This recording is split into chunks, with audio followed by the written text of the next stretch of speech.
এই দোয়াটি যদি আপনি 7 বার পড়তে পারেন, আল্লাহ তাআলা দুনিয়া এবং আখিরাতের দায়িত্ব নিজে গ্রহণ করে নেবেন। আপনার সকল পেরেশানি দূর হয়ে যাবে। বুকে হাত রেখে বলি, আল্লাহর কসম এই দোয়া আমি ছেড়ে দিই না। তোমরা এই দোয়াটা শোনার পরে সাথে সাথে শেয়ার করে দিবা। আমল না করেও সওয়াব পাবা, তোমার একটি শেয়ারে আমল না করেও সওয়াব পাবা। আল্লাহ তাআলার সওয়াব দান করবেন, রিজিকে বরকত দান করবেন, মনের আশাগুলো পূরণ করবেন। ও আমার প্রাণের ভাইয়েরা, বিশ্ব নবী মুহাম্মাদুর রাসূলুল্লাহ সাল্লাল্লাহু আলাইহি সাল্লাম বলেন, কোন ব্যক্তি যদি এই দোয়াটা 7 বার পড়তে পারে, দোয়াটা হলো হাসবি আল্লাহু লা ইলাহা ইল্লাহু আলাইহি তাওয়াক্কালতু ওয়া হুয়া রাব্বুল আরশিল আযীম।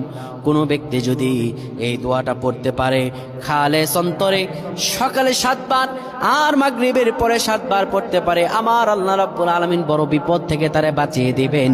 তার দুনিয়া এবং আখিরাতের দায়িত্বগুলো আমার রাব্বুল আলামিন নিজে গ্রহণ করে নেবেন।